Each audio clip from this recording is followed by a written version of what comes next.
Tariffs are causing economic anxiety. It could be a pivotal day for Ukraine. And dogs really seem to hate the TV show Severance. That's some of what we'll get into on the 7 from the Washington Post. I'm Laura Benshoff. It's Tuesday, March 11th. Let's get you caught up with today's 7 stories. Number 1. All 3 major U.S. stock indexes slumped yesterday. President Donald Trump's escalating trade war is driving fears about the stability of the economy. Investors are unsettled by Trump's willingness to impose tariffs that go beyond his campaign promises. And their concerns were amplified over the weekend when Trump refused to rule out the possibility that the U.S. is headed for a recession. At market close yesterday, the Dow Jones was down 890 points. The S&P 500 fell 2.7%, and the Nasdaq plummeted 4%. Trump's senior advisors downplayed the fresh economic turbulence. Here's top administration economist Kevin Hassett talking on CNBC yesterday. There are a lot of reasons to be extremely bullish about the economy going forward. But for sure, this quarter, there are some blips in the data, including the negative GDP Dow, which are related both to the Biden inheritance and to some, timing effects that are happening ahead of tariffs. His comments didn't appear to immediately convince investors. The SIBO Volatility Index, known as Wall Street's fear gauge, jumped 19.5% by the end of the trading day.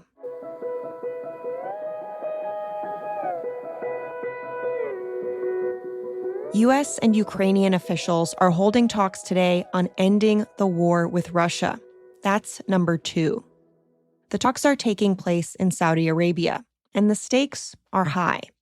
It's the first meeting between U.S. Secretary of State Marco Rubio and Ukrainian officials since the dramatic Oval Office blowup between Trump and Ukrainian President Volodymyr Zelensky last month. Ukraine hopes the negotiations will restore relations. Trump had paused U.S. military aid and intelligence sharing, vital for Ukraine's defense following the blowup. Yesterday, Rubio told reporters that the Trump administration may resume U.S. military and intelligence support for Ukraine if its leaders commit to a peace process during the talk. But other Trump officials' messages on Ukraine are less supportive. Yesterday, billionaire Trump advisor Elon Musk called Senator Mark Kelly a, quote, traitor in a post on X. That was after Kelly, an Arizona Democrat and decorated Navy pilot, recently visited Ukraine and expressed support for the country.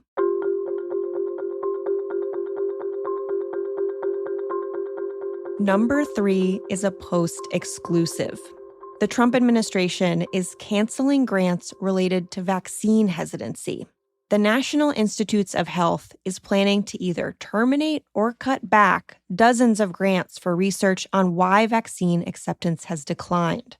This is according to an internal email seen by the Post.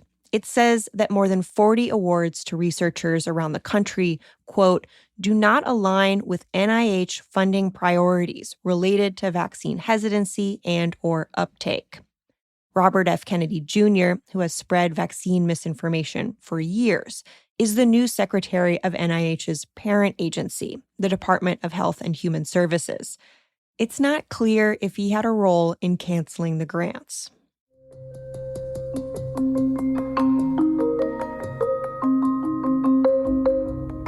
Former Philippine President Rodrigo Duterte was arrested this morning. That's number 4. Duterte served as president between 2016 and 2022. He's been accused of crimes against humanity and the extrajudicial killings of thousands of people as part of what the authorities portrayed as a war on drugs. He was arrested Tuesday in Manila under a warrant issued by the International Criminal Court. The 79-year-old was detained by the Philippine police after flying into the country from Hong Kong. It's unclear how many people were killed during Duterte's war on drugs. Some estimates put the number at as many as 20,000 to 30,000 victims over the 6 years he served as the country's president.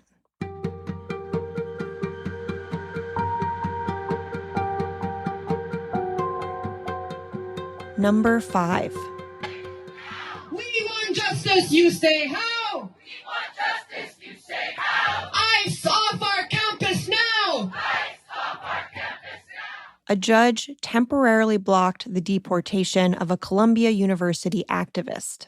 Mahmoud Khalil was arrested over the weekend. He's a Palestinian protest leader at Columbia University, and, according to his attorney, he was arrested by federal immigration agents despite having a green card. What you heard at the top of the story were hundreds of demonstrators in Manhattan protesting in support of Khalil on Monday. But Trump yesterday celebrated the arrest, saying, without providing evidence, that Khalil engaged in, quote, pro-terrorist, anti-Semitic, anti-American activity. He said many more activists, like Khalil, will be arrested. Yesterday, a U.S. district judge barred the Trump administration from deporting Khalil pending a court hearing tomorrow in New York.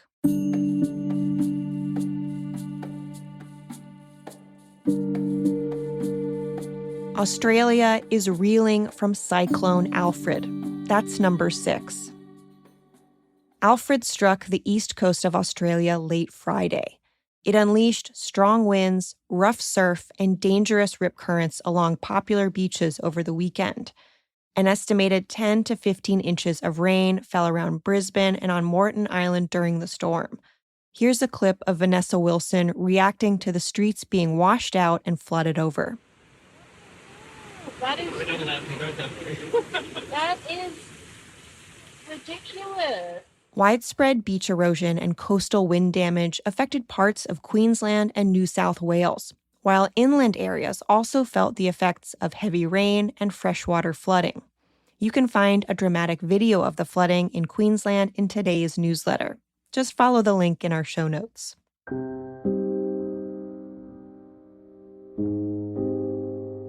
And at number 7, if Severance has been making your dog freak out, you're not alone. Critics have been raving about the surreal Apple TV series, but according to some dog owners, their pets absolutely hate it. Some have reported their dogs whining, pacing, and crying during episodes. On TikTok, several viewers reported that their dogs went into hiding after they watched the show. So, like a rogue data refiner in Lumen's subterranean hallways, the Post went looking for answers. The show's recording mixer said he uses some pretty high-pitched sounds, which your dog might pick up on. Many writers and critics have also noted how often Severance uses blue. Experts say blue is a color that dogs tend to notice above others. But the problem could also be that the show is just too gripping. Research shows that dogs can smell when you're stressed, and it bums them out. So if your dog is whining, maybe you're finding the show's twists and turns to be a little bit too much.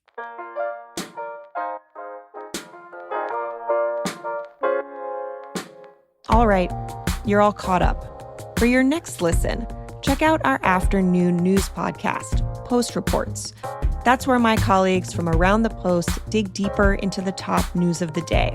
Yesterday's episode explores whether Trump's economic policies could lead the U.S. into a recession. Find it wherever you listen to podcasts. I'm Laura Benshoff. I'll meet you back here tomorrow.